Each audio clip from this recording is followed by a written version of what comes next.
Hello and welcome in. Please do not leave your luggage unattended on the station.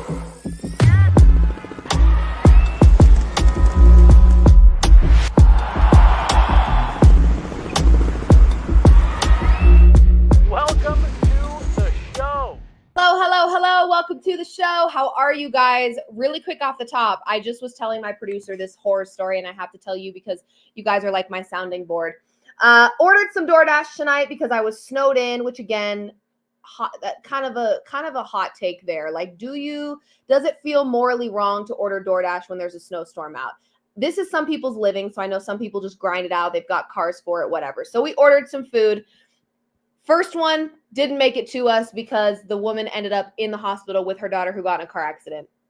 All this to say, please drive careful out there. Then we ordered a second order. He is quite literally around the corner from our house, stuck in snow. He cannot move.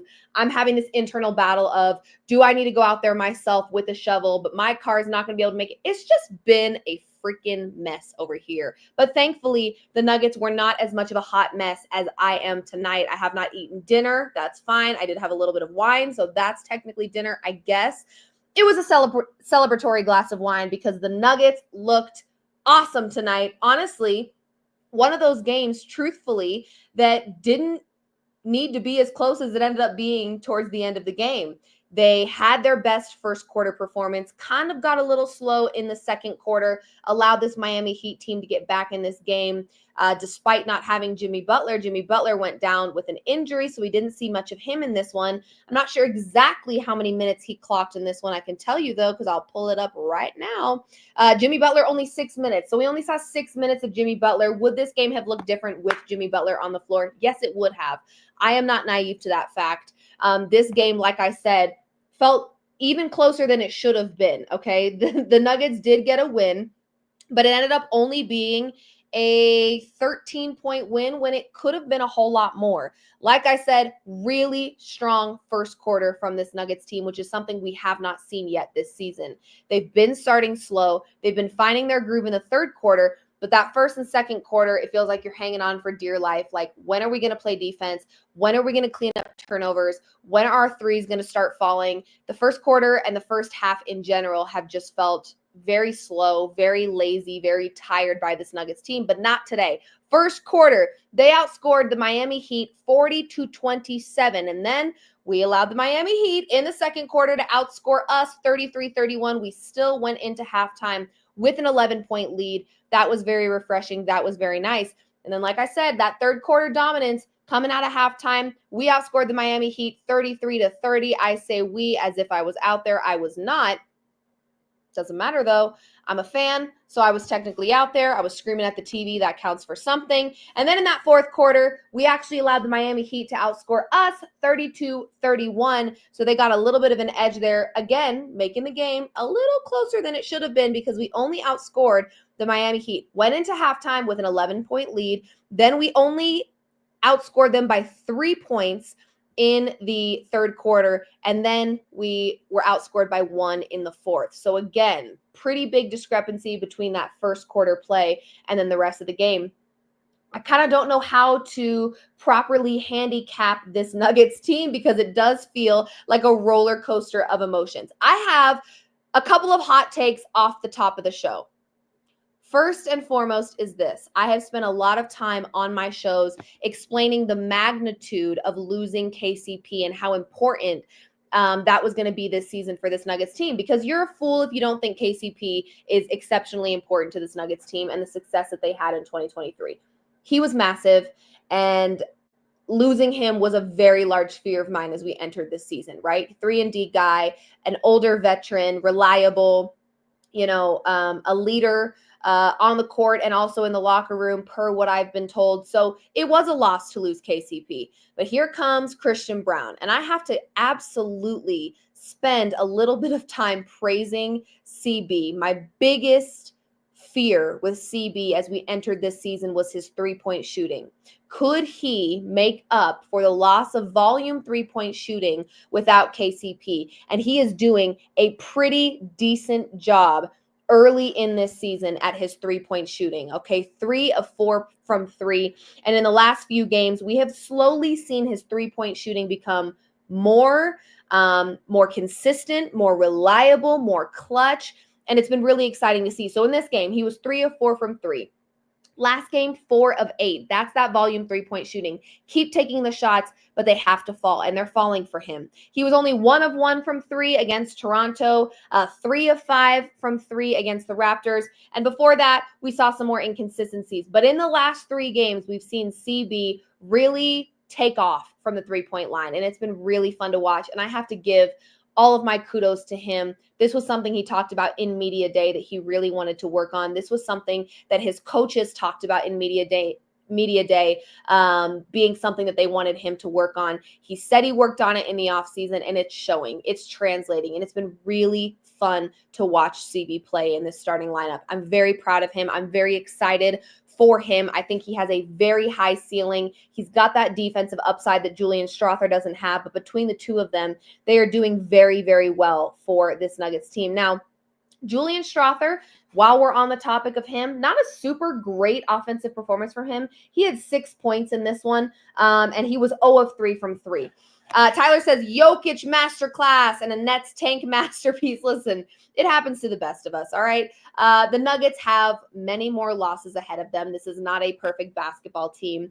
One of my biggest struggles with the Nuggets that I have talked about time and time again, one being their slow first half play. We're seeing improvements there. Check, okay? I'm not always going to be Miss Negative Nancy when I'm live for these shows, by the way. When I see good things, I'm going to call them out. CB, you worked on your three-point shot in the offseason. It's translating. I'm proud of you. Keep it moving. I love it. I love what we're seeing from CB. And that kind of leads me to maybe a hot take here. CB may be better for this Nuggets team than KCP was. Listen, that is not me dogging on KCP. If you have followed me, you know losing KCP was really tough for me. I am a very big KCP fan through and through, okay? I was very devastated to lose KCP with this Nuggets team. However, CB is proving, one, why he won that starting shooting guard position, and 2, why we may be okay without Kentavious Caldwell-Pope. Okay, I'm really, really liking CB right now. And I love KCP, but CB just might be better. I said what I said. I am very excited about this guy right now. Noah says CB is playing better than KCP, but KCP would help the Nuggets depth. Yes, he absolutely would. And the one thing that I feel like I can't be full CB over KCP just yet is I want to see CB in a playoff spot as a starter, right? You talk about being a clutch basketball player, and yes, there are clutch moments in games, and there's clutch time in the fourth quarter, but being clutch in the playoffs is different. It's just different.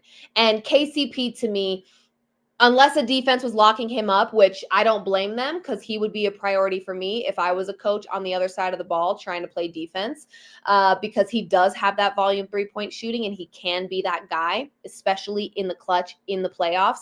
I want to see CB as a starter in the postseason. I'm not saying he's not capable. I believe he really is. But before I can be full CB is better than KCP in every aspect, I've got to see him in the playoffs as a starter getting full minutes. Besides that, I am without a doubt convinced that we will be fine without KCP because of the way Christian Braun is playing right now. Kudos to you, CB. Please keep it moving. Very, very, very excited about your year with this Denver Nuggets team. Okay, let's move on. The other hot take, which it's not a hot take, it's common effing sense. And if you don't see it, I don't really know how to explain it to you. If you don't think for 1 second that Russell Westbrook did not light a fire under Jamal Murray's ass, you are sadly mistaken. When have we seen when was the last time we watched Jamal Murray hustle this way, play this way? His jumper looks clean again. He's splashing threes. When was the last time we saw this? It's been a while. It's been a while. I couldn't tell you a time because it's been some time.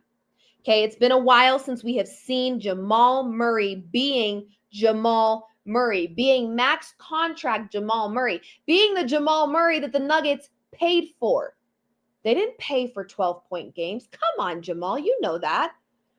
They paid for damn near 30-point performances, which is what we got from him tonight. And guess who had a damn near 30-point performance last game playing in his starting position? Uh-oh, Spaghetti-O. That's right, Russell Westbrook, 29, 6, and 6 last game in Jamal Murray's starting point guard position, taking Jamal Murray's precious minutes and proving that if Jamal Murray is on the bench, the Nuggets can win basketball games. Matter of fact, they can win basketball games against the best team in the Western Conference and one of the best teams in the entire league. Yeah, if I were Jamal Murray on the sidelines, sitting on the bench, watching Russell Westbrook cook on OKC, I'd be sitting there going, okay, maybe some things need to change here. Now, Jamal Murray deals with injuries, yes.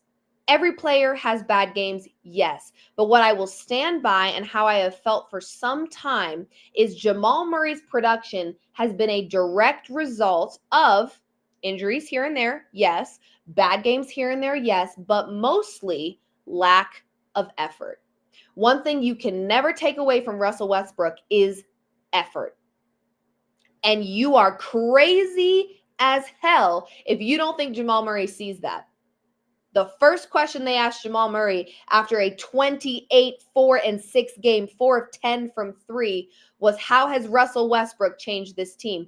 What they meant to say was, how has Russell Westbrook changed you, Jamal? Because this is the first time in some time that we're seeing you back in the form we know you can be in, and the form that the Nuggets deserve, and the form that's probably supposed to be attached to your max contract, okay? Miami Heat fan coming in to say, good game, Denver. It was a good game. Westbrook motivated Jamal. And if you don't think so, you are cuckoo for Cocoa Puffs, okay? Absolutely, Russell Westbrook motivated Jamal Murray while he was sitting on the sidelines, on the bench, with a concussion, watching the guy step into his position and cook.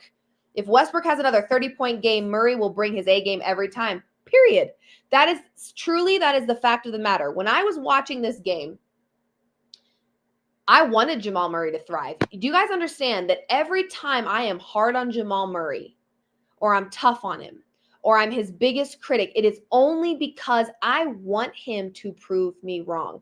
I know for a fact this Nuggets team cannot and will not win another championship unless their max contract player in Jamal Murray figures some shit out. Tonight, guess what? He figured some shit out. Now, do I need to see it more consistently? You bet your bottom dollar I do. Absolutely. I'm not going to take this 28 performance game against the Miami Heat and go, all right, he's good. He's good. He's good. No, I want to see this time and time and time again. And when I talk about Russell Westbrook elevating players, not only does he bring energy to the second unit, not only does he bring energy to the starting lineup when he gets starting minutes, but he's going to bring energy and motivation to Jamal Murray. And how badly, Nuggets Nation, have we needed that? How badly have we needed Jamal Murray to get back in his groove? And Russell Westbrook just might be the way to get him there. It's no coincidence to me that Russell Westbrook goes 29, 6, and 6, and then the next game that Jamal Murray is available for, he's got a season high 28 points, 4 rebounds, 6 assists. There he is. It's been a long time, Murray. Glad to have you back. Glad you could join us for this one. All right. I love seeing Jamal Murray do what I know Jamal Murray can do. Let's not forget, the standard I hold Jamal Murray to is not one that I set. It's one that he set. He set this standard in the 2020 bubble performances. He set this standard in the 2023 championship run. I've seen what he can do. Therefore, now I expect that. I didn't set that standard. He did. Okay. So it was really nice tonight to see Jamal Murray just from the gates, getting hot early, showing us that he deserves the max contract that he got and that the Denver Nuggets need him to be successful. What kind of a basketball team do we have if Jamal Murray can sit there and go, you just paid me a lot of money, and you don't need me. Clearly, you just beat OKC with Russell Westbrook as your starter. You don't need me. What kind of motivation does that provide Jamal Murray? No, the motivation that he has is knowing that Coach Malone is not above benching starters. He hasn't been in the past. He's not above that. He'll do it if he needs to. And Jamal Murray got to watch from the sidelines Russell Westbrook absolutely cook one of the best teams in the NBA, and therefore said, yeah, I've got some stuff to figure out here. Okay. So I have been hard on Jamal Murray. I will continue to be hard on Jamal Murray, not because of the standard I've set, but because of the standard he himself has set. He is a phenomenal basketball player. I've been waiting for this man to be named an all-star, but all-stars are consistent. All-stars play games. So if we have another injured season and we see inconsistencies from Jamal Murray, we can't look around and be shocked when he's not an all-star. We can't, unfortunately. If we see more of the Paris performances and the last year's postseason performances and less of tonight's performances, he's not going to be an all-star, folks. He's not. And to be honest, he's already kind of dug himself a little bit of a hole based on last year's playoffs and Paris. People don't forget. People do not forget. Okay? So the standard is high because he set the standard high. Let's talk about Nikola Jokic with another triple-double like he can do this in his sleep with his flipping eyes closed in the deepest part of his REM cycle, okay? 30 points, 11 rebounds, 14 assists. What do you want? What do you want? And here's another hot take for you. By the way, we will be having BK potentially join us from Ballerina. We'll have some coaches very firsthand. If you don't have all the different networks that you need to have to watch the Nuggets, and you're like, dang, I want to hear what Coach Malone has to say, don't you worry. We've got it here on this show. We will be running it as we get it. You will be seeing what Coach Malone had to say about that game, and you'll hear from a couple of players. So stay tuned. Stay with me. You'll have to hear me rant for a little while, and then we'll get into it. Cool? All right. Love you guys. All right. Let me actually get on Twitter really quick. Repost this, get some more folks in here. You're in the chat. I see you. Mr. Exquisite Nugget. Melody is dead. Noah. FU 2006. Anthony Beck. Okay. Who else am I missing here? Tyler. I see you guys. I see you. Thank you for being here. Thank you for being in the chat. I love you. You know I love you. Let's keep talking. Sean is in here. I'm trying to make sure I give everybody. Steve is in here. Love it. Love it. Okay. Thank you guys for being here. Keep going in the chat. If I see a good comment, we'll pop it up on the screen and we'll be hanging out for a little bit here. All right. Nikola Jokic with a triple-double. He does it in his sleep. Love that. Let's talk about Russell Westbrook. Okay. If you're just a points guy, get the F out of this show. Keep scrolling, please. I'm begging, because we don't do that on this show. It's not always about just points. Okay. This man had 10 assists. 10 assists in 24 minutes of basketball.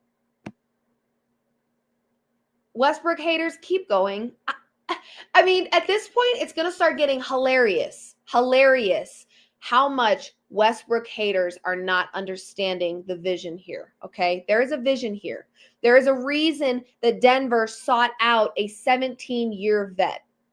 Why? He raises the temperature. And when you put him on the right team, he's going to do what you need him to do. In 24 minutes, 6 points from Westbrook, 4 rebounds, 10 assists. Jamal Murray stole those starting minutes right on back as soon as he was healthy from his concussion. Thank you, Lurker Troy. Hit that thumbs up. Share this. If you guys are on all things Twitter, please go to Twitter, retweet this, because right now, in this very moment, we've got head coach Malone. It's being sent to you as quickly as we get it. Head coach Malone talking about that big win. Let's listen to it right now. Go repost this, share it with your friends, and let's check out what the coach had to say about this big dub against the Miami Heat. I liked how aggressive he was. You know, I mean, he didn't try to ease himself back in. I thought he came out, and I was just telling him that in the locker room. I think an aggressive Jamal Murray is an effective Jamal Murray. 4 of 10 from 3, looking for his three-point shot. 6 assists, 4 boards, 28 points. And, you know, it's a win. And to get any win in this league is hard. So I'm definitely happy that we won another home win.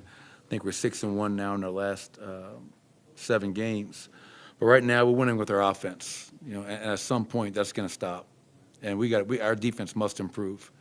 to give up 122 points, 20 made threes. The turnovers obviously fueled their break. They had 26 in transition. I just don't like where our defense is at right now. Too many breakdowns, not communicating, not disciplined. You're up by 26 points in the third quarter. They cut it to 7. You know what I mean? And their best player is out. So we have to be better. We have to hold ourselves, enjoy the win. I'm not trying to be Debbie Downer. Enjoy the win. But if we're a team that's serious about doing some really good things, we have to start challenging ourselves to be better, especially on defense. Peyton was used a lot as kind of a guy in the middle, in zone, set a screen and roll to the rim. Can you kind of talk about that decision a little bit to use him as almost like that small ball 5? Yeah, well, that unit out there in the first half I thought was really, really struggled. So it was something that we had talked about. I had thought about this offseason. Peyton's versatility is something that we always mention regarding his value. And both offensively and defensively, I think you can use him in a lot of ways. And so in that second half, when Nikola went out, Peyton was our 5. He can screen, he can roll, he's dynamic. He had that one play from Russ against our zone where he finished a highlight reel dunk. If I'm Peyton Watson, I'm saying, Coach, I can play 3, 4, and 5, whatever you need from me, whatever gets me on the floor. And I thought Peyton did a hell of a job for us tonight. 16 points, another big block, 5 rebounds, shot the ball well, 2 or 3 from 3. It's tonight we went with Peyton in the second half, but, moving forward, Dallas on Sunday, we'll see whatever lineup's going to give us the best chance to have success. Coach, you said, early on that CB is not KCP, and you're not asking him to be, but what do you think of his contribution, as it seems very similar to a lot of what KCP was giving you numbers-wise? Yeah, let's stop talking about comparing CB and KCP. I don't even think it's worthwhile anymore. KCP's in Orlando, CB is here. But to your point, CB's been outstanding. I mean, he's been tremendous as our starting 2 guard. You look at his line, 7 of 9 from the field, 3 of 4 from 3, 21 points, 6 rebounds, a block shot. I mean, he's doing a little bit of everything for us. And as I mentioned pregame, he's impacting the game at a high level on both ends. And that's what you want from Christian Braun. And so I couldn't be more proud of how well he's playing. And obviously, that needs to continue. Michael, with the perimeter defense in particular, can some of the shots that they were getting be chalked up to kind of communication stuff that you guys feel like you can fix pretty easily? Yeah, there's no doubt communication's a part of it, Bennett. We don't have communication at times. Sometimes we do have communication, but something that we always talk about, my wife tells me this all the time, part of communicating is listening. And sometimes you have people that are communicating, but we're not listening. So shout out to my wife. But yeah, I think communication is such a big part of your defense. You can have any game plan in mind, but if you're not talking it out, and then you're going to be running around chasing your tail. So we can definitely communicate, which will allow us to be kind of more together, more on a string. And as I heard many, many years ago, communication is concentration. You got to be focused to know what to say. And if you're not saying something, it probably means you're not sure what you should be saying. Coach, you said on Wednesday that Nikola Jokic played maybe his best all-around game. How do you think he did tonight?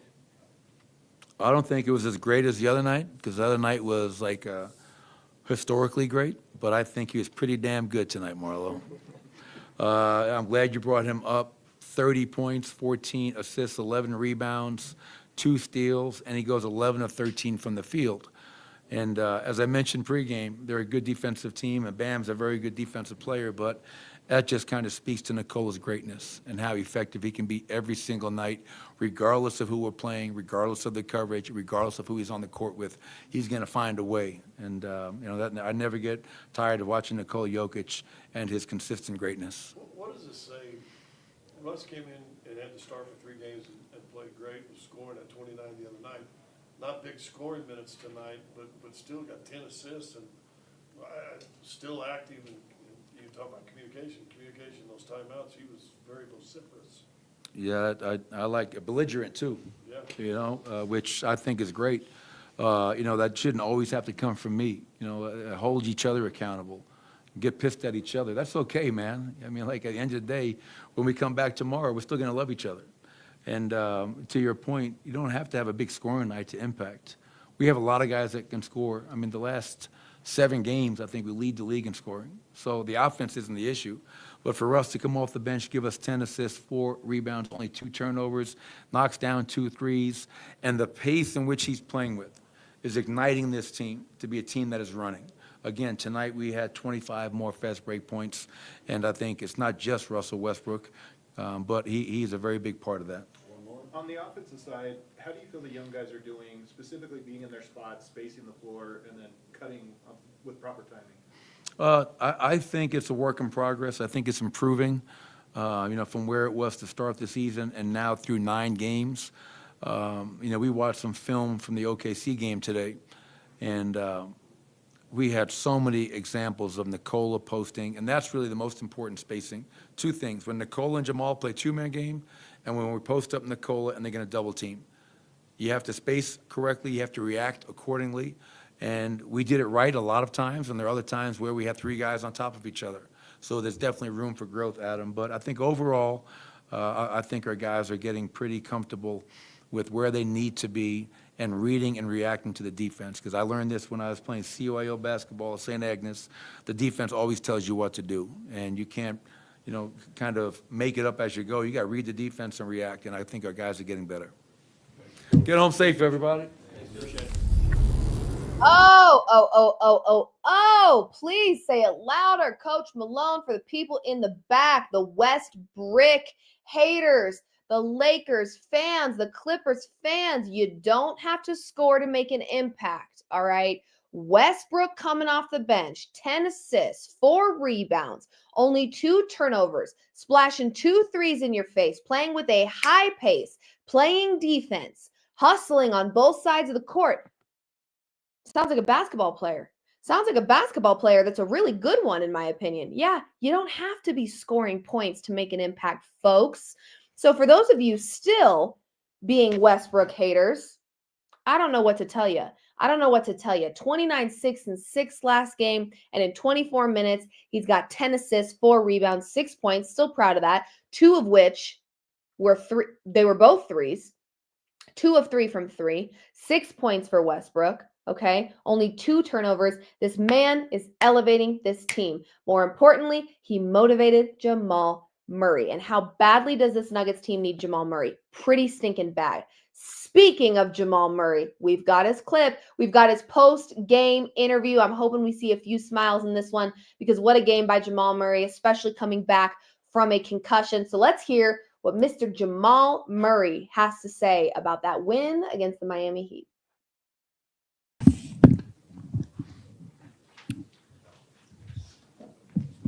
Jamal, first game back, how are you feeling? Feel good. Head feels okay. Just happy to be out there and play with the team again. Obviously from home crowd, great energy. Just happy to be back. From when you last played, how do you evaluate the team from, I guess, then to now? It's my first game back, so I don't know. I didn't watch the last 2. I was concussed. Jamal, was this the first time you've gone through a concussion protocol and been out for so long because of that? No. You got up 10 threes and you had like 8 in the first quarter and a half or so. Just where did that come from? Was it just reacting to the defense and what they were giving you? Yeah, basically just playing my game, and they went under a couple times and I shot it. Some games I don't shoot any threes, so it's just, today was vice versa. I'm just kind of reading the defense, and obviously fresh legs, had a ton of energy, excitement today, so maybe that played a part. But no, just trying to play aggressive, and that was what opened up. Coach told us he liked your aggressiveness. Do you feel is that a focus for you just coming in? Like, I want to be aggressive off the jump, or do you take a little bit to settle in and find that? I'm just playing my game. I happened to shoot a lot in the first half, and that's the way the game went. Sometimes it goes opposite, and that's the way the game goes that way. So today was just on the good end of it, and not just me. Everybody was shooting 3. Everybody was getting it up. We were playing as a team, generating open looks, and not just me, but it was good to see everybody get the ball, go through, and find a rhythm. Coach said that y'all are winning with offense, but that's always gonna be the case. So I guess how do you emphasize defense to his? Let's play some defense, man. The offense is going to be easy. Not easy, but comfortable in a way where we know what the spacing and what we want to get to, or yada yada yada. But defense, is more energy, effort, discipline, communication. Especially with that team, they're flying around, hit handbacking, a lot of shooters. So we had more breakdowns than we wanted to, but it was good to find rhythm and offense and be able to beat that team at home.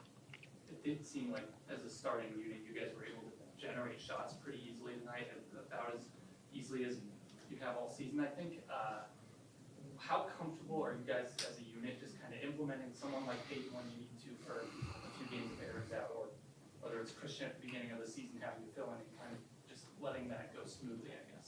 I think everybody's ready to play. Everybody's ready to go in. Everybody's locked in these past couple of days from OKC up until today. So I think guys are just dialed in. I think everybody's starting to find a little rhythm, get more comfortable, less nerves. You see Hunter's starting to play his game and just fight, you know what I'm saying? So it just takes time. It's not always going to be perfect. I know you guys would like it to be, but it takes time. These new guys learning new plays, different spacing, different timing. So I think now we're just starting to find that a little bit. And like I said, that's not the part we struggle at. It's the defense that we need to communicate better and be more disciplined in. So we saw that tonight, and we just know we can be better. So we'll be better on Sunday. You've talked for multiple years now. You wanted to get Christian to be a runoff. You wanted to get him as confident in that three as possible. What are you seeing from him now that you saw previously that you knew that he could get to this point? I mean, even his first year, he was really good when he went and whatever he did. Just being more decisive, and also not just more decisive, but more confident in what he's going to do. If he's going to drive, he's going. If he's going to shoot, he's shooting. So I'd be telling him every game, I'd be in his ear to shoot it. So it's good to see him get it up and just shoot with confidence. Even if he misses, the next one's going up, and he's not thinking about it. If he's open, he's letting it fly. And obviously, his game is more getting to the rim and dunking on people. But he's well-rounded. So I'm just pushing him to be all around, bring up the ball, call a play, whatever it is. Just those little stuff like that, little details will help when we get later on in the playoffs. Last year, during the playoff game, you said when everyone was kind of getting in your ear and telling you to keep shooting, that it almost got annoying to you. Do you think that you annoyed Christian in a good way? Nah, I don't annoy him. It's more encouragement. It's not 15 guys telling me when I'm 0 for 15, keep shooting. So, I mean, yeah, it's just the way the game goes, man. That's why you got teammates that got your back. You need that. You can get in your own head sometimes. Anybody can. So I think just everybody being positive on the bench, and when we get back to the locker room, I think that helps everybody. Everybody wants him to shoot it. Everybody wants each other to shoot it when they're open. So I think just that freedom of mind and space, helps everybody play their own game. Jamal, how do you think things are coming along when you and Russ are out there together? Feels great. You just got to make sure you're ready to run, ready to play hard. He's active. He's blocking shots. He's running the floor. So just make sure every time he has the ball, I'm just trying to make a conscious effort to run with him, and whoever else is out there with me. But yeah, it's fun. It's fun to get up that fast-paced kind of game. It's a lot of fun, especially when the crowd gets into it. You make a couple threes or a couple whatever. So yeah, it's fun. What other traits do you think this team has that previous iterations didn't? Is there a personality or traits that you see?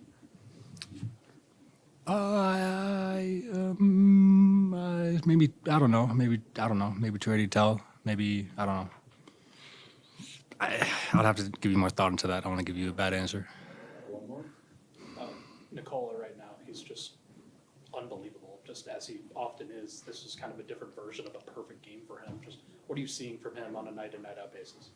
I mean, dude's 7 foot, 285, and just sees everything. It's hard to navigate him as a defender. You know what I'm saying? So. I mean, he backs you down, and then if you double, he passes it, and if he doesn't, then he lays it up and floater. So it's the game's so easy for him. I don't even know what to say. Dude's amazing. So yeah, he's pretty good. Thanks,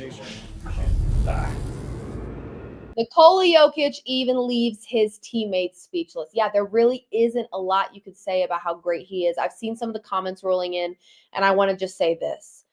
I don't agree with voter fatigue, but voter fatigue is absolutely a real thing. It was hard enough for the league to give Nikola Jokic his third MVP. He's deserved 4 at this point, and we know this. Anyone that actually watches the NBA knows that Nikola Jokic deserved 4 straight. He didn't get 4 straight. Instead, they gave it to a guy who, where is he? Where'd he go? I don't know. But he's not here. He's not playing. All right. So, and again, I don't agree with it, but I think it's real. So for all of the comments talking about Jokic with his MVP season, I believe, and maybe this is a hot take, but I don't really think it is, because of voter fatigue. No matter how great Nikola Jokic plays, I don't think he's winning MVP this season. Do I agree with it? Absolutely not. Should voter fatigue even be a thing? Absolutely not. But I think the league has already had a hard time acknowledging how great Nikola Jokic is because he's one of one. He's just different. There is nobody like Nikola Jokic in this league. He plays with a very cool, calm, collected demeanor that I think rubs people the wrong way a lot. There really isn't a way to describe Nikola Jokic. His own teammates can't even describe him. He's just 5 steps ahead, and I think it drives people insane. It drives people insane that he can spend his off season riding horses and tubing down a river and still come back and ball out despite whatever shape you think he is or isn't in. He's still impossible to guard, impossible to read, and virtually unstoppable when he's playing his best basketball. So I really, really think that it drives people nuts. I think it drives people nuts. And I do believe voter fatigue will play a large role in why Nikola Jokic does not get an MVP this season. I think he will have MVP numbers. I think he will have an MVP level season, but I don't think he will win MVP solely because it's already been hard enough for the league to acknowledge how great he is. God forbid we acknowledge it again. So even when Nikola Jokic won a ring, the conversations before he won a ring were, yeah, he's good and all, but he hasn't won a championship. Well, then he won one. And there were still things that people were finding a way to say to discredit how great of a basketball player he is. So I don't agree with voter fatigue, but I do think it will play a large role in why he will not be an MVP this season. I think it's a bunch of bullshit, but what do I know? You know, it is what it is. We can't control it. But for the comments that are flying in MVP season, yeah, I think he will have an MVP season, but I don't think he's winning MVP because I don't think people want to acknowledge yet again how great he truly, truly is. So listening to Jamal Murray, couple of things I noticed. One, he just doesn't say a whole lot, and he never really has. And I don't know why I expect that after a 28-point performance, he's going to come out and say something, you know, insightful and deep that I'm like, oh, yes, he's not going to. He never really has. So got to give a shout out here to a new member, Fernando. Welcome to the chat. Says member here, new member. Welcome, Fernando. Thank you for being here. Thanks for hanging with me late on a snowy evening. Became a YouTube member. So I hope I see more of you. We will be doing post-game lives all season long. We've got you covered on all things Denver Nuggets here at Guerilla Sports. So thank you for being here. Much love to you. Yeah, so Nikola Jokic, he's unstoppable. We know he's great. Loved hearing the conversations that Jamal had about how he's motivated CB. I think that one thing I can absolutely acknowledge, I'm very hard on Jamal Murray, but there is so much about Jamal Murray on the back end that I don't know. And I'm acknowledging that. I don't know the type of leader that he is in the locker room. I don't know how he motivates young guys. I don't know the energy that he brings even when he's not on the floor, right? All of those things do matter to the success of a basketball team. And I don't give Jamal Murray enough credit for those things. So I want to maybe apologize for being really tough on Jamal and not talking about the positive side of him and what he brings to this Nuggets team. You guys, I know Jamal Murray's great. I am Jamal Murray's biggest. It sounds like I'm a hater most of the time, but it's because I know how great he can be. And also, you know, selfishly, damn, I just won another championship. And I know that we can't get one without him being on point and being the Jamal that we know he can be. So I really, really hope that we can get things moving with Jamal in a positive direction. Because again, he's just amazing. He's just amazing, and he has set the bar so high for himself that now, as a Nuggets fan, a lifelong Nuggets fan, that's what I expect. That's unfortunately the expectation. It's not a one-off. It's not a crazy buzzer beater against. That's why I really yes, I was wowed in the moment, but I didn't hang on to that buzzer beater against the Lakers because it's like, that's normal. That should be normal for him. That's not a, oh my gosh, I can't believe he did that. I can believe he did it. I just want to see it all the time, to be completely honest with you. So criticism is allowed. You were not alone. Absolutely, criticism is. I have always been the type of fan to be critical of my teams, and that's just who I am and how I've always been. But thankfully, I surround myself with good people that hold me accountable and remind me that there's some positive things going for this Nuggets team at all times. There's always something positive you can look at. One of those people being my co-host and fellow Nuggets reporter extraordinaire, Brandon Cristal, BK, who's in the Hey, Liv. house joining me right now. Hey, how are you? I'm doing well. Good to see another Nuggets win. It was an interesting game when the Nuggets allowed the Heat back into it in the first half, and then it got maybe a little too close to comfort when they cut it to 7 there in the fourth. But they flex their muscles and you end up winning by double digits. As Michael Malone pointed out post-game, though, they did do it without their best player, with Jimmy Buckets leaving with what looked like 2 different ankle sprains when you go back and watch it. So not great there. And, we talked about going into this that, hey, everybody's healthy. We know Jimmy's going to end up missing time because he just always does. And then lo and behold, he hurts himself tonight. But when you look at what you got from your starters, especially on the offensive end, and I just had those numbers up, but you're getting, 21 points from 20 or more from 4 of your 5 and 16 from Peyton Watson. I think that you're going to be in really good shape when that happens and you shoot so well. You shoot over 50% from 3. That's not going to happen most nights. But Michael Malone was quick, and this is kind of Michael Malone 101. He's going to talk about the defense more times than he's going to talk about the offense. And understandably so, because he wants to see, he knows that to win games in April, in May, and into June, the defense has to be there. And it certainly was 2 years ago. And they're going to need more on the defensive end. And so I asked Michael Porter Jr. about that. And so we'll have that up on our Guerilla Sports social channels because we were the only ones that really talked to him. And then Jamal, I asked him the same thing, and he said it's about effort and want to. So we'll see if they'll bring the requisite effort on Sunday against the defending Western Conference champs. Did you feel like Jamal Murray? I'm going to chalk it up to the fact that I think he was motivated by the way that Westbrook has taken over his starting minutes. That's just my personal opinion here. Did you feel like you saw more effort than you've seen in a while from Jamal Murray tonight? It felt like it based on just the result. And Jamal pointed out, hey, I've got fresh legs. And he's right. They've been not dragging, but the schedule, as Michael Malone said the other day, has not been friendly to them. After Sunday's game against the Mavs, you're going to get a nice little break and not have to do, as much as you would with the game every other day or every 2 days, because they get the break from Sunday when the game ends about 8:30 until they're in New Orleans on Friday. And so they'll get at least one day off, if not a couple in there, and just let their bodies recover after a tough stretch where they've obviously handled themselves well here in the early part of the season after maybe stumbling out of the gate. But back to Jamal specifically, he had the fresh legs.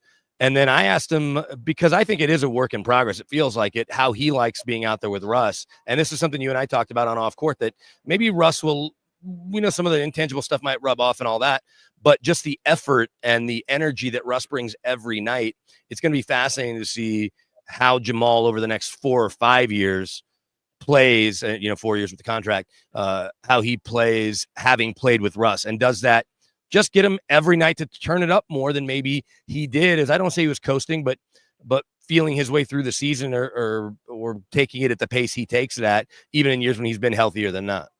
Yeah. How do you believe that this Nuggets team overcomes this weak defense that they've got? Because Coach Malone is right. I mean, it's working now and they're able to get wins now, but to blow the leads. I mean, we saw it again. I'm still hanging on to that Timberwolves game. I mean, with minutes left, just a few minutes left, they were up by double digits just to fall short and ultimately lose that game, which is a trend we've now seen become a little too ritual for them. How do they overcome this weak defense as they progress through the season so that it's a non-issue come playoff time if this is a playoff contending team?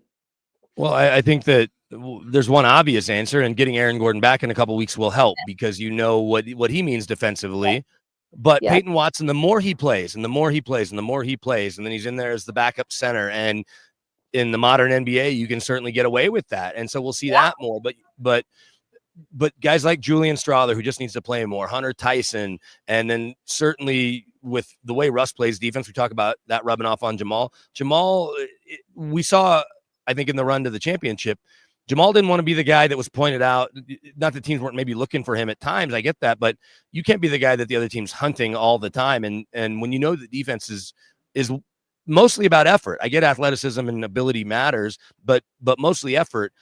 That's, I think, maybe comforting. You get nervous when they're not making threes, right? And you hear everybody say, we just don't have enough shooting on this team. Well, maybe that narrative is changing a little bit with what Julian can give you and what CB has given you and what Joker's given you. And then Jamal and MPJ kind of rounded into form like they expected. And Peyton Watson knocking down some, to keep you honest. Aaron Gordon's going to knock down some, but defense is about effort. Defense travels. Defense works in every gym in the NBA. And so I think that it does become about effort, and that's easy to coach because you say, hey, we know our offense is going to be good, guys, but our offense will be even easier if our defense is really good. And so defense can lead to easy offense. And so it's just about a want to, and with guys that aren't necessarily committed every single possession, they just need to, I think, continue to work through it. And it's going to continue to be a coaching point until it's not. I agree. Something I'm feeling very, very good about the starting lineup tonight for the Nuggets from a points perspective. 16 points for Peyton Watson, 21 for MPJ, 30 for Nikola Jokic, 28 for Jamal Murray, and 21 for CB. Is this Nuggets team, despite a slow start to the beginning of their season, showing other teams that depth may not be as big of a obviously, we probably need a little bit more from our bench on any given night. We've gotten Najee in there with a couple of minutes. We saw him a little bit more last game. But it feels pretty good to see our starting lineup produce offensively. There's some nights where last season specifically, Nikola Jokic had to have a 40-plus performance in order to carry this Nuggets team to a win. So feels pretty good to me to see more of our starters getting involved offensively and keeping these games competitive. What do you think it says about this Nuggets team this early in the season to be finding some of that rhythm throughout their starting lineup?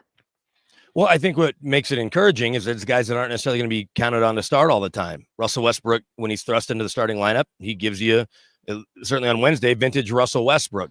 Yep. Christian Braun now as a starter, and I asked Michael Malone, and he was quick to kind of shoot down, hey, let's quit talking about guys who aren't here. KCP's in Orlando, but about Christian Braun, he's just bringing it every night. And so I asked Christian in the locker room, because I'd asked him this on Monday about like that transition from going from a guy who plays to the starter, which happened in high school at whatever point, certainly happened at the University of Kansas. He wasn't a starter from the second he stepped on campus there. He had to work his way into that lineup and was such a big part of their championship. And then here, he played as a rookie and certainly big contributions at times, definitely in the finals in Miami. And then last year played plenty and I think was expected to do a little more than perhaps he did on the offensive end.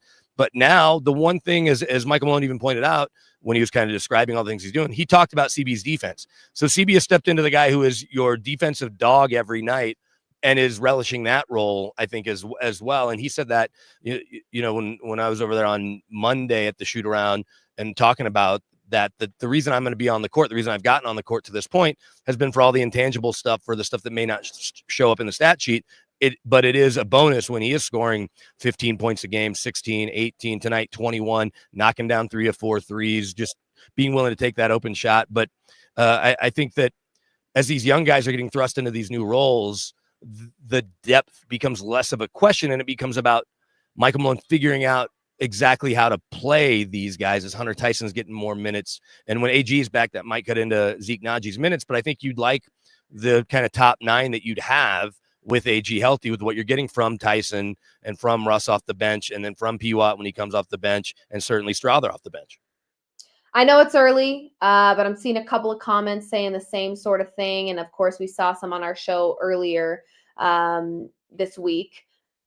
Does this feel like a team that could win a championship? I know it's early. It feels like a very large overreaction this early in the season, but I did feel like their championship year, it was just a feeling. Like when you watched that team play basketball, you just felt it. Do you have any of those similar feelings with what you're seeing so far with this Nuggets team? I think it's hard not to start looking ahead a little bit and trying to figure out playoff seeding and how do they match up with some of these teams in the West that we know are going to be there. And to do it right now, you just do it where everyone's healthy. We know that's not going to be the case. The Celtics were the best team in the NBA last year, but they had, in a lot of ways, a walk through the East because the Sixers are banged up, because Jimmy Butler gets banged up, because Giannis and Dame Lillard are banged up, and then you can't even talk about anyone, the upstart Magic or upstart Cavs, but they weren't gonna get to the finals. The Knicks were extremely banged up, and so you can't project who's going to be hurt. But let's just look and hope that everyone's healthy, because that's what we want to see. We're not cheering for injuries. We understand it's a part of the game. As long as you've got the best player in the world, and for all the talk about SGA or how well Anthony Davis is playing, I saw he had a really good first half tonight, and I haven't checked his numbers here lately, even though was my first pick on my fantasy team. You still have to remember that Nikola Jokic is a reigning MVP. He's won 3 of the last 4, and he is the best player in the world. And we saw how good he was Wednesday. And tonight, it almost looks like, it's routine to go 30, 14 assists, 11 boards. He's perfect from behind the line. He's nearly perfect from the field. He's perfect from the free throw line. He doesn't hardly turn the ball over. And so I guess he did have 5, but we know he's going to touch the ball the most. So as long as you have that guy, you're going to be in the mix. But if everybody around him is healthy and is growing and learning to play around him, then absolutely their championship window has not closed yet, despite reports of their demise. I don't think they're necessarily an odds-on favorite, but right now, maybe if you go to FanDuel or your favorite sportsbook app, and you probably should have done this a couple of days ago, you might get better odds than even you got earlier in the year going into the season, where they were somewhere in that kind of 2nd to 4th behind the Celtics in terms of a championship favorite. Yeah, honestly, the best time to buy into this Nuggets team would have been after their 0-2 start, when things felt very grim and very just negative and bad. One last thing for you, because this has also been a very popular comment tonight, and I want to hear your thoughts on it. I've already given mine. Nikola Jokic is already putting up MVP numbers, and we know he will continue to do so long as he is healthy. Will voter fatigue be an issue for Nikola Jokic potentially winning the MVP award this season? 100%. It absolutely will be. In order for him to win the MVP again, they're going to have to finish somewhere between the 1st and 3rd seed, and his numbers are going to have to continue to be historic. And 1 or 2 of the guys that are nipping at his heels, guys like SGA or Luka, are going to either have to fall off, or if they end up getting banged up to where they don't play as many games. But the argument's probably even stronger if you're going to buy into the idea that they don't have as much quality depth as they had, and these young guys are still figuring it out, and he is still doing what he's doing every night with a triple-double or nearly a triple-double and tops in the league in so many categories, then voter fatigue or not, he's doing stuff that no one else has done, especially at that size, at that position. And so fatigue may be a problem, but he may make it not only a hard decision, but too hard to not vote for him to win it a 4th time. There you go. That's really, I think that's what it's going to take. It's going to have to be like unanimously, we cannot go any other direction. But I do think voter fatigue will be involved. I think it's already been hard enough for people to give the credit that he deserves to him. So it will continue to be a struggle. Any closing thoughts and any early thoughts? I know you're going to get on an airplane in a little bit, maybe not tonight, but soon you'll be on an airplane so that you can tomorrow. Right. We'll keep our fingers crossed, but you're going to help us bring some Denver Broncos coverage our way so that we can keep everybody up to date on all things football. But any early estimates, guesstimations here on the Sunday game against the former Western Conference champions in the Dallas Mavericks? I mean, technically, they're the reigning Western Conference champs. You got to give them they're just due, but it's a new season, so there's that sort of like, hey, the Nuggets are the champions until that final buzzer sounded for the Celtics. I hung on to that thing for as long as I possibly could. As you should. And so the Mavs, while they want to win a 2nd championship in that franchise, is 30 plus year history, now 44-year history.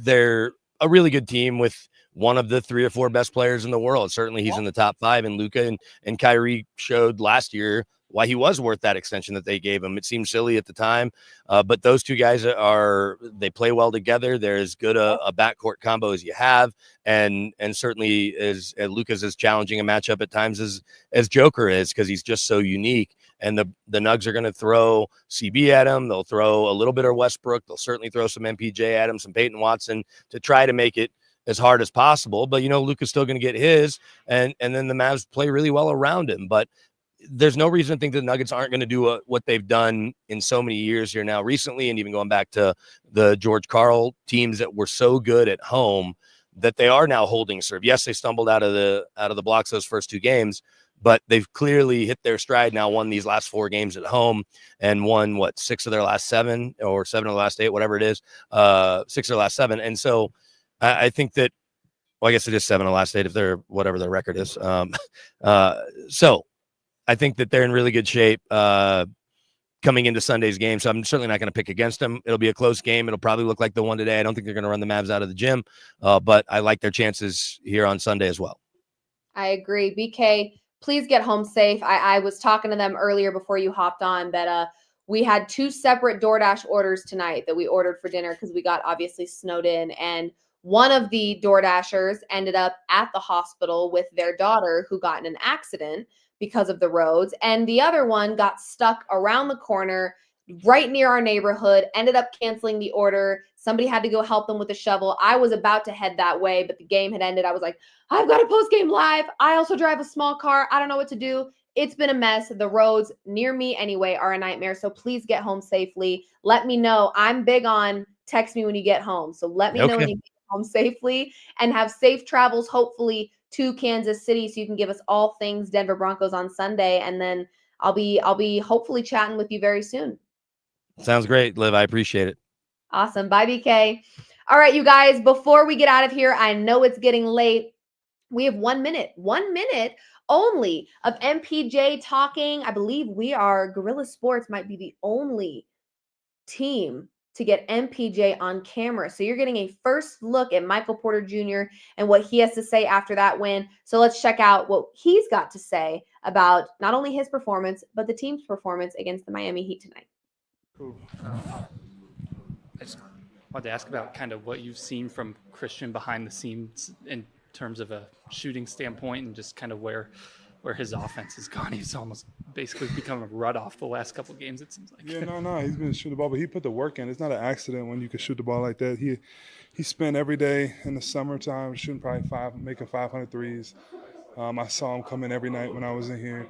And so it's not an accident. It's paying off. It's paying off for our team. It's paying off for him. Coach said that your offense isn't the problem, that he's a little concerned about the defense. What's, I guess, the level of concern that the defense isn't to Coach's liking? We're fine. We're not content, but we're doing all right, and we just got to keep getting better day by day. What do you think about Peyton getting work as basically the second unit center? It's great. He's such a versatile defender. He can guard pretty much every position, and it's really good for his experience and for our team that he's able to start and play those heavy minutes. It'll pay off for us in the long run for his confidence. Cool. Thanks, Mike. All right, y'all.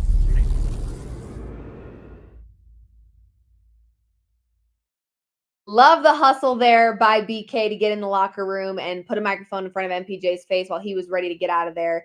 Like I've told you guys many, many times before, Guerilla Sports will keep you posted, updated to all things Colorado Avalanche, CU Buffs, Denver Nuggets, Denver Broncos. We haven't gotten over to the Colorado Rockies yet. I think we need them to do a little bit more movement for us. Anthony, I do want to give you a shout out. He says Liv Moods is absolutely one of, if not my favorite content creators. Thank you. Killing it with Guerilla Sports and the podcast with Devo Samuel. Thank you so much. I am blessed to do what I do. I really, really am. More importantly, I'm blessed to be a part of Guerilla Sports and kind of not really at the ground level. Have to give a shout out to the guy that is behind the scenes right now helping produce this show. Jesse Montano has been crushing Avs content for the last couple of years, and that was kind of how Guerilla Sports started, and they did such a great job at what they were doing over there on the hockey side of things that we were able to bring in the Nuggets side of things and the Broncos side of things and the Buffs, fully credentialed with the CU Buffs. We're able to go to those games and get you guys coverage. So it has been an honor to work with the Guerilla Sports team. Everybody in that building is exceptionally talented, more importantly, supportive. And that is huge because I can't do what I do without the support of the people around me. So thank you, Anthony. Thank you to everybody that tunes into all things, not only Liv Moods, but Guerilla Sports, because they're pretty blended at this point in time. I'm, like I said, loving what I'm doing with Guerilla Sports. And you guys, we have some really exciting stuff on the horizon for you. We will continue to deliver you full-time content on all of your favorite teams if you are local to Denver. And we've got some really big dreams and aspirations as well to go far beyond that. You know, we want to cover all of your favorite teams. Maybe you randomly like some, you know, team that's not in Denver. We want to be able to provide you with high quality content with quickness. Again, MPJ, we got him on camera. Nobody else did. That is what we do here. I got snowed into my house, but BK and our CEO, Blake, made their way down to Ball Arena and got us all the things that we needed. So again, blessed to be a part of Guerilla Sports and blessed to have you guys tuning in late at night. It's 12:30 Eastern time. And I know so many of the folks that tune into these post-game shows are from the Eastern time zone. So thank you so much for being here. I love all of you guys, truly, even the haters, even the ones that can't stand me. I had somebody on the show earlier saying, Olivia is so annoying. I'm like, yeah, I am. I get paid to be annoying, and I love that. So thank you guys for being here. Thanks for hanging with me late. We should have a cup. Maybe we'll have some Nikola Jokic clips that will go up on social media. Have to tell you, Nikola Jokic is the last person out the locker room. He is always running dangerously late. Doesn't matter what time it is. He takes his time. And you know what? When you are the best player in the world, you're allowed to do that. But I'm not going to keep you guys here. I'm going to let you guys enjoy your night. Love every single one of you. Thank you for tuning in. And please don't just follow Liv Moods. Please follow Guerilla Sports because, like I said, we've got you covered on right now. We can give you full-time coverage. We are credentialed to these buildings, to these teams, for the Avs, for the Nuggets, for the Broncos, and for the CU Buffs. And the Buffs making some noise. They play tomorrow against the Texas Tech Raiders, so make sure you guys are tuning into that. They're already bowl eligible. Hell, if they win out, we could see a playoff game for the CU Buffs, and we will keep you covered on all things CU Buffs and everything else. So thank you guys for being here. Have a very great night. If you are in Colorado, please drive carefully, get home safe. And I will be live again on Sunday doing a post-game live show for the Denver Broncos after they take on the Kansas City Chiefs. And then I'll be killing some time, and I will be hopefully at Ball Arena to give you guys all things coverage for the Mavericks versus the Nuggets. Like I said, we're doing a little bit of everything around here, and we're making it happen, and we appreciate you guys so much for tuning in. So subscribe to All Things Guerilla on YouTube. Give us a follow on Instagram, Twitter. Like I said, don't just follow me, follow Guerilla Sports because we do a lot in that building that I have nothing to do with, and you don't want to miss any of it. So thank you for being here. Love you guys a long time. Have a great weekend. And if you want to tune in to more Liv Moods, I'll be live Sunday, Broncos and Nuggets. We'll see you then, and have a wonderful night. Bye.